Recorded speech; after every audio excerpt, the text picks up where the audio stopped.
Now it is the time for Gogi's lecture, for which all of us are waiting. Gogi, Professor Gogi Thiong'o, Distinguished Professor of Comparative Literatures and Performing Arts, University of California, Irvine, will deliver his address today.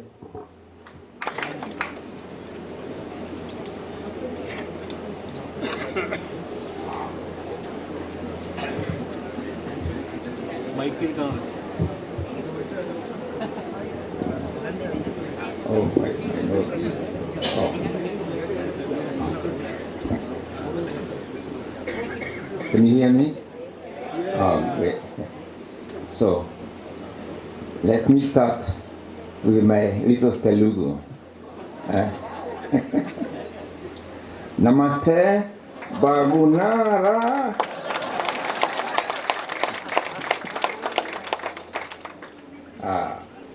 Danyava Dalu for all you coming here. Nice. Salute Comrade Tuge! Salute Comrade Tuge! Yeah. Truly, I feel very touched, both by the invitation and really by all your presence here. The welcome I received goes right to my heart. Although I must explain, I have a little problem with my heart right now because when I came to Kolkata,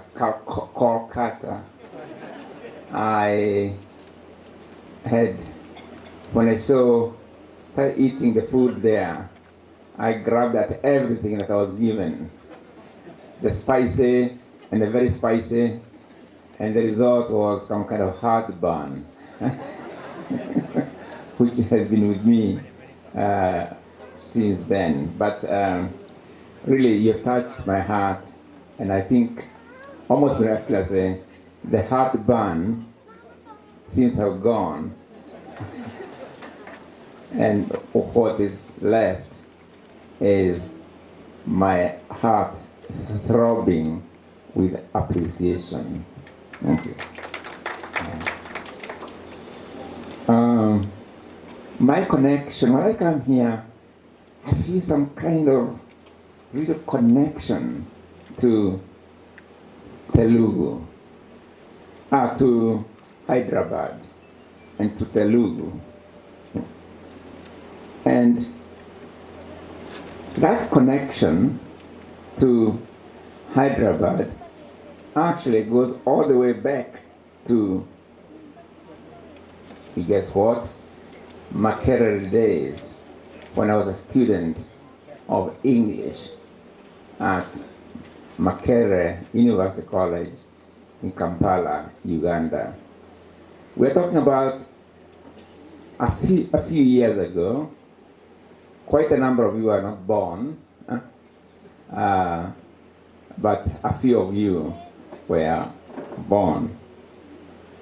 I was with this amazing lady, was a fellow student, and her name, as you know, is Susie. She's actually very modest because she didn't tell you that she had this charisma, the way she carried herself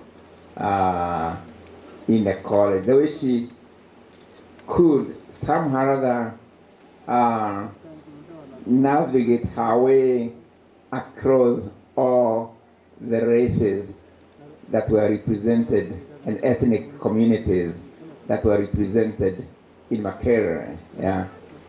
She was there. She had charisma. Yeah. But more important for me at a personal level was the fact that in some ways my beginnings as a writer also are tied in a way to her presence there. Let me explain.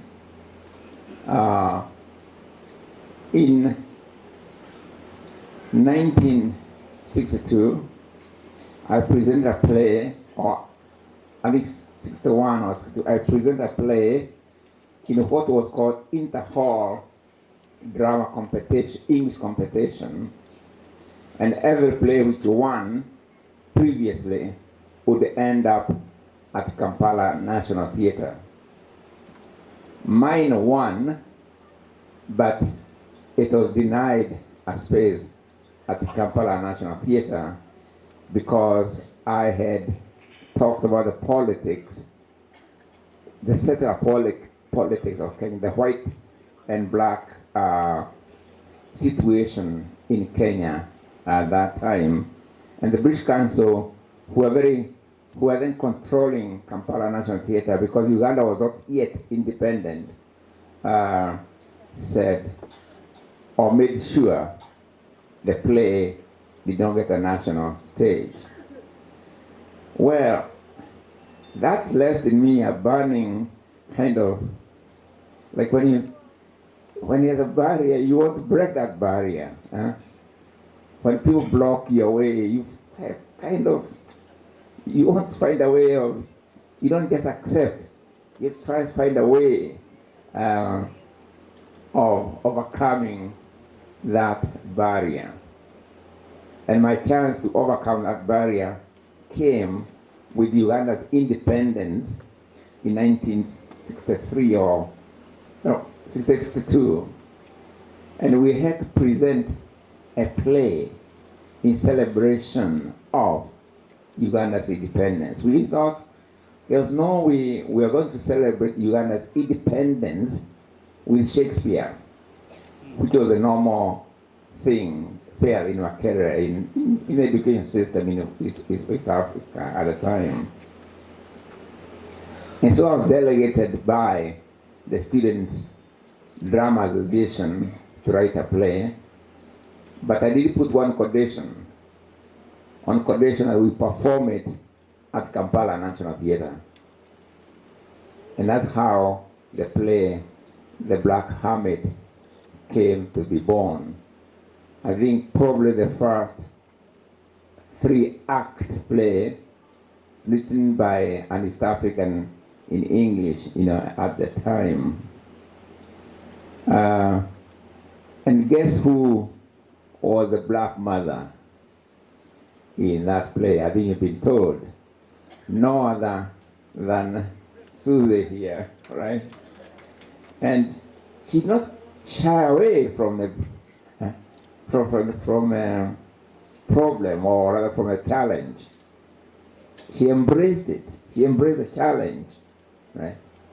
And we did not try to change her in any way, except that we put a scarf over her.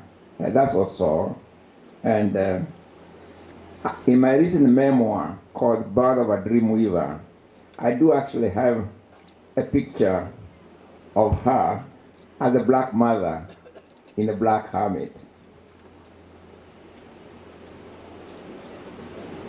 I don't know whether you can see. There she is, Susie Daru as a black mother in my book, Birth of a Dream Weaver, okay? Which tells how really I came to write, and Makerere, and that particular play was very, very important. I might say, without going too much detail, anticipating what would happen to me in the future, I realized later, many years later, I realized that struggle for space at Kampala National Theatre was actually a rehearsal in some ways of what would happen to me years later over the question of theatre. And this time, Susie Tharu was not there to prevent them from taking me to a maximum security prison. By that time, I think she was hiding in Oxford. No, she was actually in one of the topmost schools, colleges, or universities in Britain. But anyway, so drama had that kind of impact on my life. And but I won't go into the details because it'll be another memoir, and we don't really have much time. So Suze Tharu is really one of my earliest connections to Hyderabad, to Telugu. Although then she did not teach me Telugu, I think.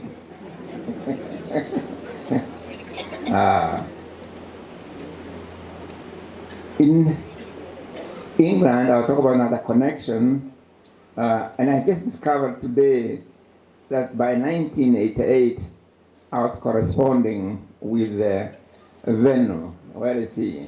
Hiding. Oh. He showed me a letter in which I wrote to him in 1988. I was then in exile in London, and I was living in a little apartment on Waterloo Terrace. I have no clue where it was right now, but he reminded me, he showed me the letter which I wrote to him then. So we were corresponding with each other at that time and thereafter. Through him that I would later meet Vara Rao and G. Sai Baba. That's on the occasion of my visit here through their invitation to the Nationalities Conference, which was held, I think, in New Delhi, but I also visited Hyderabad. And I remember one morning driving very early in the morning to a place called Warangal. And we stopped by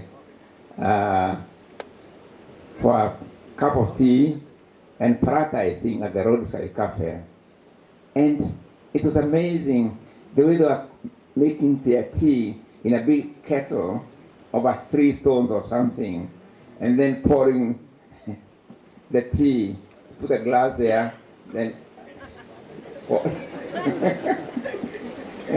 it reminded me of Kenya exactly. Because because of the impact of the Indian community on the cuisine of Kenyans and so on. That's how I grew up seeing tea being made, and I thought it was unique to Kenya. Yeah. So I come into and I find exactly the same thing being done. Right. So that was very impressive. It touched my heart. I was with my Jerry, at the time. Yeah. Of course, Vara Rao would end up translating my book of prison memoir, Detained, and Matigari, and I think Devil on the Cross, into Telugu. And then Sai Baba would, of course, end up translating my memoir of childhood in English called Dreams in Time of War. What's the connection here? Both translations were done in prison. And today we are comparing notes. I thought I was senior to Vara Rao. I'm sure I'm senior in age. So I claimed to be a PhD as a prison graduate. and I assigned him BA, prison graduate. But then we counted the years, and he had been longer in prison than I was, so alas, we changed. He became the PhD as a prison graduate, and alas, I had to occupy the BA position as a prison graduate. Sai Baba, of course, is still in prison. And I want to read just a little bit from the preface which I wrote for his translation of A Dream in a Time of War. Among other things, I said, I'm so glad that Professor Sai Baba is a translator of this memoir. I have unforgettable memories of my encounter with the hard-working Sai Baba at the International Seminar on Nationalities in Delhi in February 1996. Among the memories was of his telling me of how a chance encounter with my book, Devil on the Cross, at a bookshop, actually where he and Varavara met there, I think, at that particular bookshop, in Hyderabad, had impacted his life. I had written the novel on toilet paper in 1978 at Kamete Maximum Security Prison in Kenya, to which I had been put for my cultural activism, mainly that of working with peasants and workers of Kameredo village in Kenya to produce a theater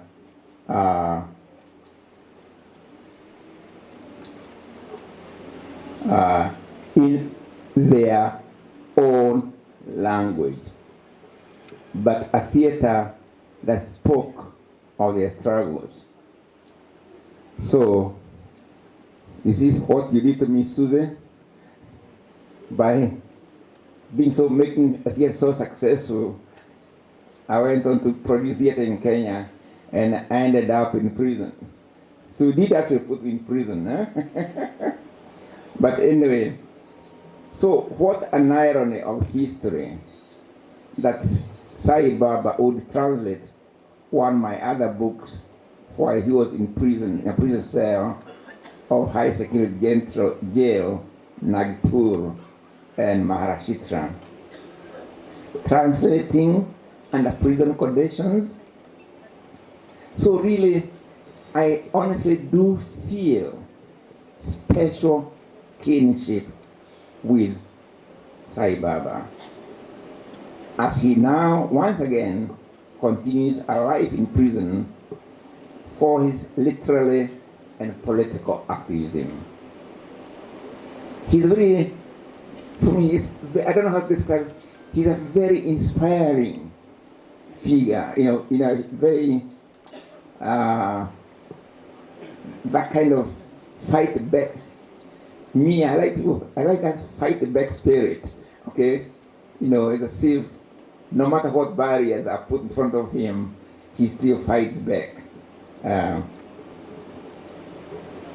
So I said that as he struggles to keep hope alive, Sai Baba joins thousands of others celebrated by the Guyanese poet Martin Carter as not sleeping to dream, but dreaming to change the world. And he will no doubt recall the lines of Victor Hugo that there is nothing like a dream to create a future. And those sentiments are really the unifying theme of this memoir, Dreams in a Time of War. And what I did come here, when I went to prison, I did write a memoir which Varavara actually translated in Telugu, called Detained. But I've reissued the memoir in a trimmed form, and it'll be released in New York in March. But fortunately, I got a few advance copies, and I thought, really, I must bring a copy to Sai Baba. Here it is. It's called Wrestling with the Devil. Yeah. In my case, of course, it was the devil of the cross, but there are a few other devils in there as well. Okay? So, I want to present this memo to, I met to, I know her name is Spring, because, you know, hope springs eternal. Right, where is she? Yeah. Yeah. Can you please come?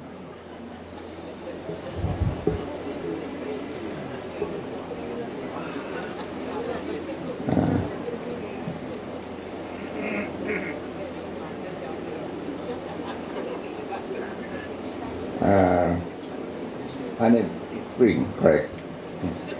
Now, I want to present this book. It's called Wrestling with the Devil, a prison memoir, and I've dedicated for Professor Ibaba, and I said, keep hope alive in solidarity, Gogi Wathiong'o.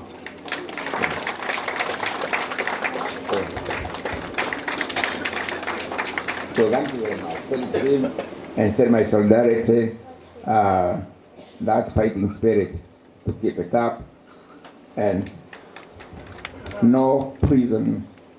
The reason I reissued the novel, because I wanted to show, by describing my writing a novel in prison, that in some ways, no prison, no barrier can prevent imagination from flying, you know. Imagination is an incredible instrument. I don't know what to call it. Imagination makes us. Imagination enables us to have dreams. Imagination makes us look back to the future. Like this morning, you can see what, even when we are here. Oh, can I do an experiment? Hello? Can I do an experiment? Okay. Let's, hey. Now, I'll make it possible. I'll show you how to fly in a time machine. Okay? Right? Yeah. And all I want you to do is, you don't even have to close your eyes. I just want all of us to think, what did we have for breakfast this morning? Do you see it? What you ate? Do you see the bed you slept in? Do you see the kitchen or wherever you are this morning? Every one of us actually did see the kitchen. They did see the food they ate this morning. And yet you are still here. So all of us were able to travel back in time while also being here. In the same way, we can travel into the future, see possibilities, see a different society, dream of a different future, imagine a different future.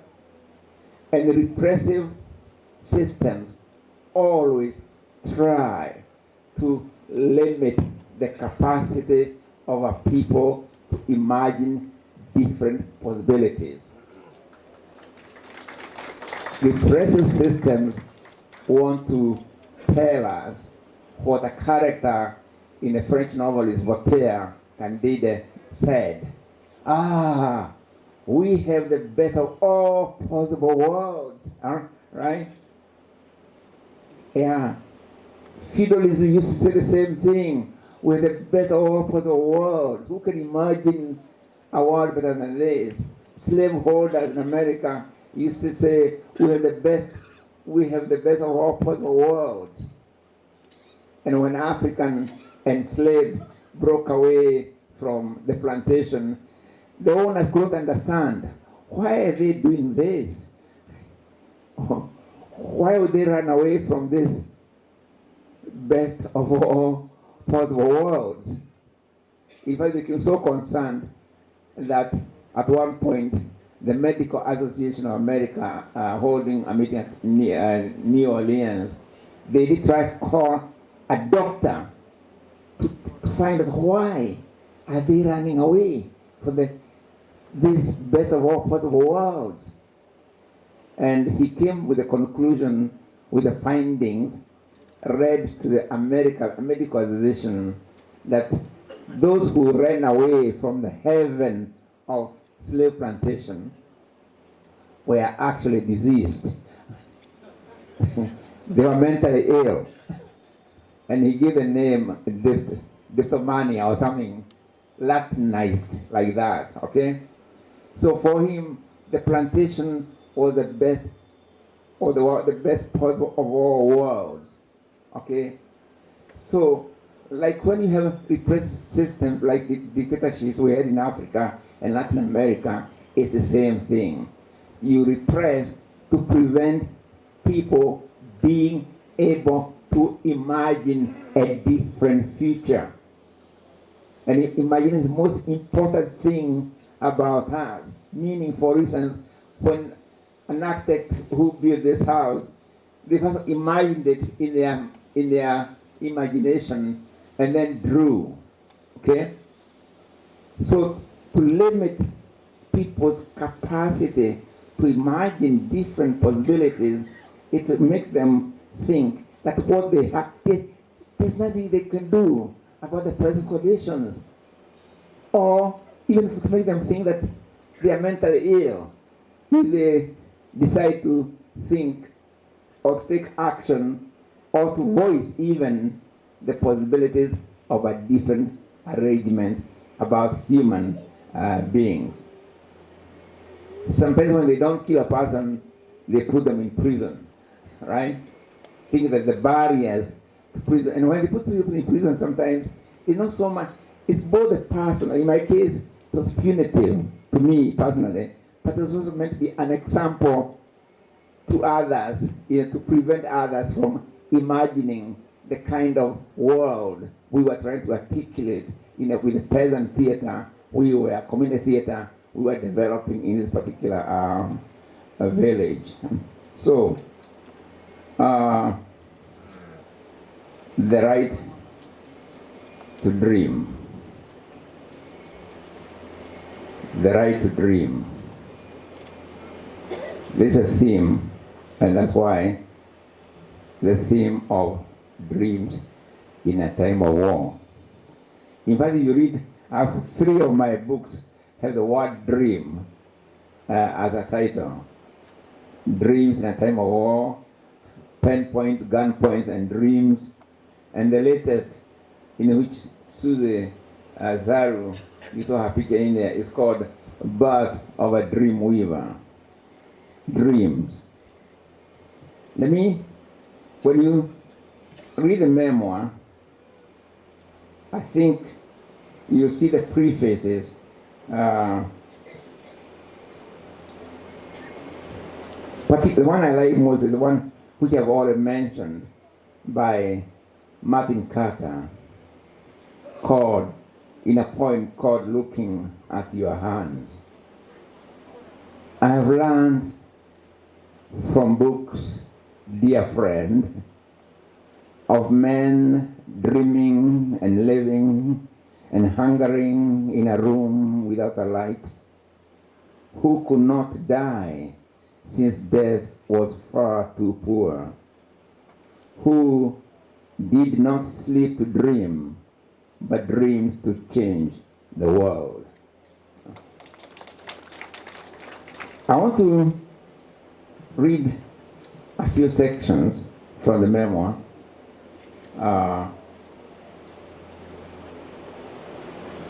And one of it is really in remembrance also of my mother. So I want to describe my home for a little while, okay? I come from a family of 4 mothers. I had 4 mothers and 1 father, right? My mother was actually the 3rd mother in the hierarchy, and I was a 4th one after her, okay? And every evening, we'd go to one of the mother's houses to hear stories. With many siblings, we would gather there in the evening to hear stories.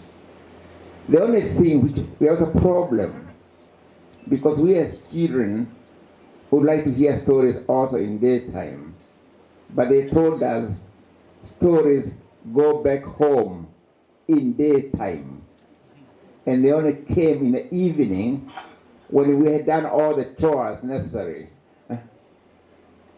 But the problem is, I wanted to hear stories in daytime. And this is how I came to be able to tell myself stories in daytime. And this is because of my mother. My mother, my biological mother that is, my mother could not read or write, but she's the one who sent me to school.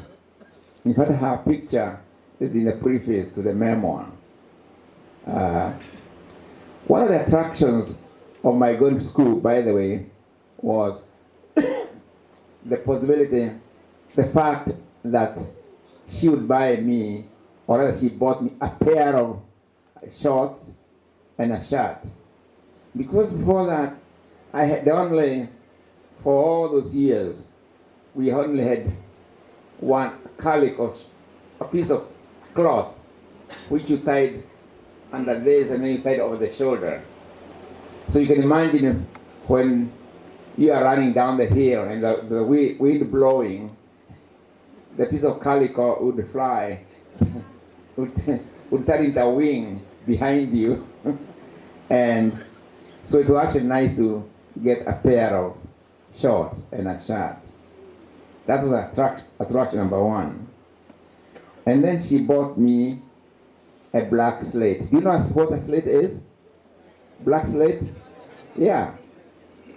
And a white chalk. So let me tell you how I came to be able to tell my stories in daytime. So this is my first day in school.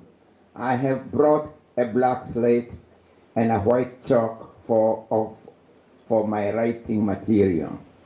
We copy on our slate what the teacher has written on the blackboard. Later she comes around to grade on the slate, putting an X or a check against each word or number, totals them up, and circles the cumulative number. At first, I do not realize that after she has graded, I still have to wait for her to enter the number in a register for the record. You see, I like my slate so much, and I wanted my slate to be tidy. So as soon as she marked anything, I would then quickly rub off so that my slate will be clean. So I'd rub off my work as soon as the teacher has graded it. But when I go home and my mother asks me what and how I had done, and I say I rubbed off everything, she says, "Oh, then don't. Wait for the teacher to tell you what to do." The teacher also corrects me, otherwise I would continue getting 0. And when later she starts writing on my slate 10 out of 10, and my mother asks me what I had done, and I say 10 out of 10, she would ask probing questions, ending with a question, "Is that the best you could have done?" This is a question she will keep on asking in response to my schoolwork, class exercises, and tests. "Is that the best you could have done?" Even when later I tell her proudly, changing and saying, "I got 100%, I scored 100%. She asks the same question in different ways until I say, yes, I had tried my best. Strange. She seems more interested in the process of getting there than the actual results. So I drift through the initial classes, not quite understanding why I have been moved from sub-B to sub-A to grade 1, all within the same quarter, a skipping of classes that continues from term to term, so that within a year, I'm already in grade 2. And still my mother continues to ask, is that the best you could have done? I don't know about the best that I could have done. All I know is that one day I'm able to read on my own the Gikuyu primer we used in class titled Muthomere wa Gikuyu Reader. Some sentences are simple, like the one captioning the drawing of a man, an axe on the ground, his face grimacing with pain as he holds his left knee in both hands, drops of blood trickling down. The picture is actually more interesting than the words, which are Kamau etemete, etemete kuru, etemete neidano, which, like Kamau has cut himself. He has cut his leg. He has cut himself with an axe. Later, I tackle long passages that do not have illustrations. There's a passage that I read over and over again, and suddenly, one day, I start hearing music in the words, God has given the Agikoyo a beautiful country, abundant in water, food, and luscious bush. The Agikoyo should praise the Lord all the time, for he has ever been generous to them. Even if we're not reading it, I can hear the music, the choice and arrangement of the words, the cadence. I can't pick any one thing that makes it so beautiful and long-lived in my memory. I realize that even written words can carry the music I love in stories, particularly the correct melody. And yet, this is not a story. It is a description. It does not carry illustrations. It is a picture in itself, and yet more than a picture and a description. It is music. Written words can also sing. So from there, I'm able to read stories to myself, particularly from the Gikuyu translations of the Old Testament. So I would escape into this world of magic. This ability to escape into a world of magic is worth my having gone to school. Thank you, Mother. Thank you. The school has opened my eyes. And when later in church I hear the words, I was blind and now I see. From the hymn Amazing Grace, I remember Kamandura School and the day I learned to read.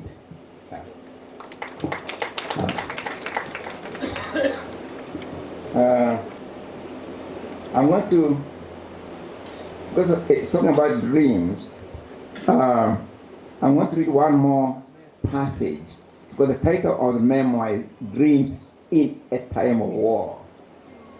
And this is because actually I was born in 1938, which is on the eve of the Second World War, right? And after the war ended in 1945, more or less, by 1950 there was another war going on in Kenya, which is the war for our liberation from colonial rule. Kenya was a British settler colony from about 1895 to 1963.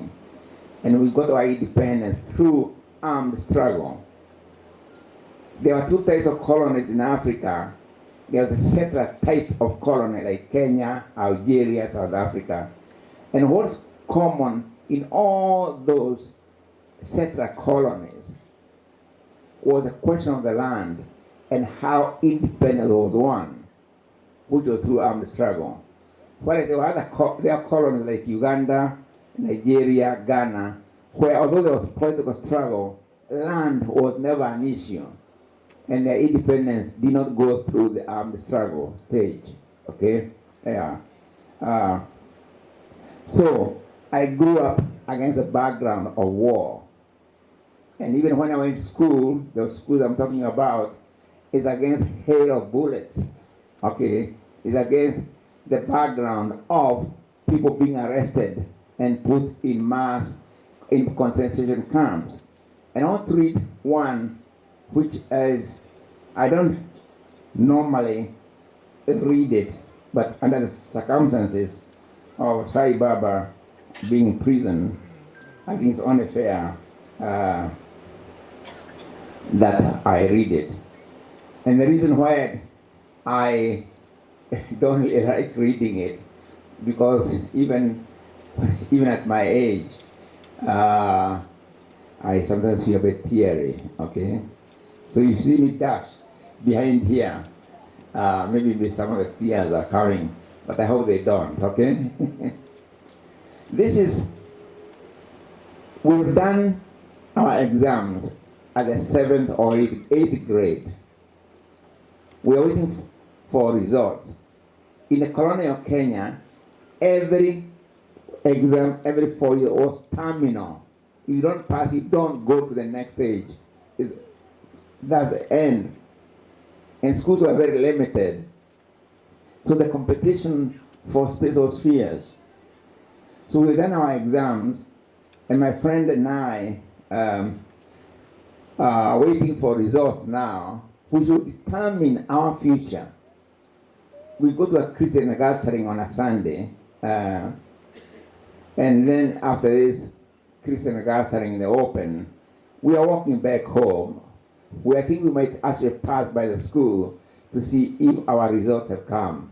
But anyway, so it was mid-afternoon when we started our journey back. But instead of going the way we had come, Kenneth and I decided to take what we thought was a shortcut through a forest called through a forest. I don't know if we were discussing the service or arguing about writing or about my narrative gathered from bits of newspapers, but whatever the case, we suddenly heard the order, "Stop!"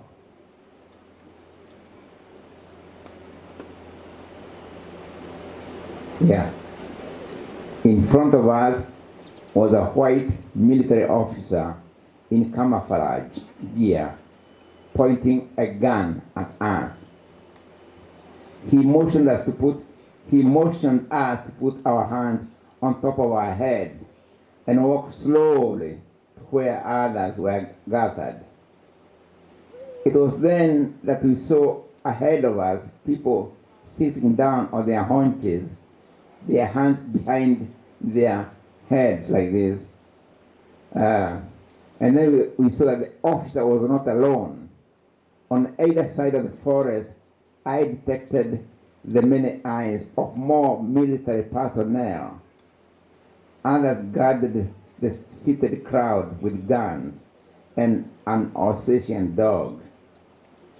As we sat down, we saw that many of those being held, like us, had been at the religious service. A greenish military vehicle and a smaller one, a jeep, were parked next to the woods a few yards from the group. My friend Kenneth and I had been caught in a notorious mass screening dragnet, which had been quite common but had never been caught in one in the same. People who were cautioned were assigned to one of three groups: the bad, the worst, and the worst. The group of the wasp was being guarded by the fat white officer with the Alsatian dog that looked menacing, panting as if thirsting for blood. When Kenneth's turn, my friend, came, he was placed among the bad ones, but not the worst. How was a white man able to look a person in the face and decide to which group the person belonged? Was a puzzle. I discovered the answer to the question when my turn came. By the jeep was some kind of tent in which sat a man wrapped from top to bottom in a white sheet, two slits for his eyes. Like, I don't know, have you seen Ku Klux Klan hoods, KKK in America? They were, with same kind of thing, little eyes, so you can't see the person behind this. This was a dreaded screening man who was always behind the hood and who would point, probably an African, and he would point at guilty ones. Having a pair of faceless eyes peering at you from behind a sheet was chilling. I took it that after they finished with me, they would put me in Kenneth's group of the bed, since, like him, I was clearly in school uniform. But to my surprise, I was put in the second category of the wasps, who would have to answer more questions. In the second round, the culprits were allotted to the bed or the wasp group, the latter to be taken to a concentration camp. I kept as calm as I could, but inside I was boiling with fear, terror. I knew the baggage I carried, which was my brother, older brother, was in the mountains fighting against the British. So I was thinking, what would I say if asked about my brother Wallace? His last and only visit was so vivid in my mind. Had somebody seen him visiting us at night? And as far as I knew, my mother and my brother's wife had not been questioned about the visit. So I was very in terror. So I stood in front of the white officer near the hooded man. He asked me if I understood English, and I said yes, hoping that this would meet with his approval. Where have you been? An open air Christian service. Say, Effendi, he shouted. Effendi, where do you go to school? Thiong'o Intermediate School, District Education Board, Government School. I've done my exams and I'm waiting for results. Have you got brothers? Yes, I have. Say, Effendi, he said. Yes, Effendi. How many? Oh, my father has 4 wives. I have about 10. Say, Effendi! 10 Effendi. Are all your brothers at home? What do they do? 2 work for the government, I said, thinking that maybe, there are 2 of them actually, Joseph Kafai, and thinking of those 2, and ignoring, really trying to ignore the first question. One of them, I continue, was a KAR, King's African Rifles, a soldier fighting for King George during the Second World War. I added to impress on him about our British connections. But once again, I had forgot to say Effendi. I felt, rather than so, the blow on my face. I staggered, managed to remain on my feet. Say, Effendi! Yes, Effendi, I said, tears at the edges of my eyelids. I was now a man. I was not supposed to cry. But then a man is supposed to fight back, to defend himself and his own. but I could not summon even a gesture of self-defense. He had a gun, I had nothing in my hands. For some reason, he took my refusal to cry or scream as defiance, and he rained more blows on me. I fell down. I don't know whether I should stand up or remain on the ground, but even this indecision seemed to increase his fury. See, Mama, stand up! So I stood up trembling with terror, especially when I saw the officer with the dog coming towards us, as if it was now his turn to deal with me. He said something to my tormentor, and then went back to his herd. They may have consulted about something that had nothing to do with me, but I remained fearful. My tormentor spoke with the hooded man for a while. Then he came back to me. Do you have any brothers not at home? Butterflies in my tummy. Shall I tell a lie? I decided to stall to buy time. I beg your pardon, Effendi. What did you say? Have you got brothers not at home? There was no point in stalling or telling a lie.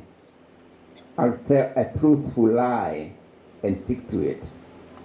I have one who is not the Effendi. His name, Wallace Mondi. Effendi! Effendi. Where is he? I don't know, Effendi. I understand he ran away. Where to? I was in school when he ran away, and nobody knows where he is. Does he come to visit? No, Effendi, I said without any hesitation, but I was thinking of adding that we fear the government had killed him, and I stopped myself. He had a further consultation with the hooded man. Apparently, my admitting knowledge of the little bit that was publicly known about my brother had saved the day. When he came back, he motioned me to move to the group of the bad ones who were soon to be allowed to leave. I was shaken by the ordeal, but I felt a little pride at not having cried. That's very important to me. Kenneth and I walked in silence, not daring to look back. Even when we heard shots and screams behind me, as people being shot dead, we not look back. I never knew what happened really to the ones who were left behind. We could only guess, but we kept our summits to ourselves. We ended actually with a bit of good news, because when on the same trip we passed by the teacher's house, I learned the same day, the same evening, that I had been accepted at Alliance High School, the school that Susie was talking about.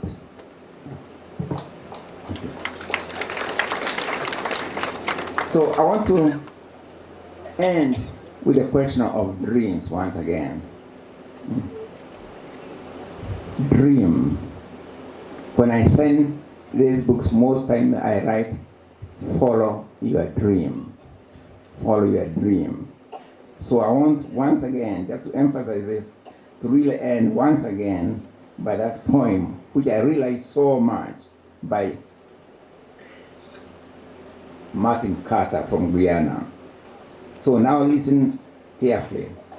I have learned from books, dear friend, of men dreaming and living and hungering in a room without light, like a prison where Sai Baba may be now, and hungering in a room without light, who could not die since death was far too poor, who did not sleep to dream, but dream to change the world.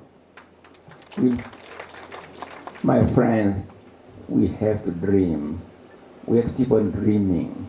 We have to keep on dreaming for another world. We cannot be satisfied with the world as it is. We cannot be satisfied in a world where the gap between the rich and the poor is increasing and deepening daily. Okay, that kind of world is completely untenable. So we must always dream for a better future for our humanity. And Sai Baba in prison, I'm sure he is doing that, although we must continue pressing for his release. Thank you.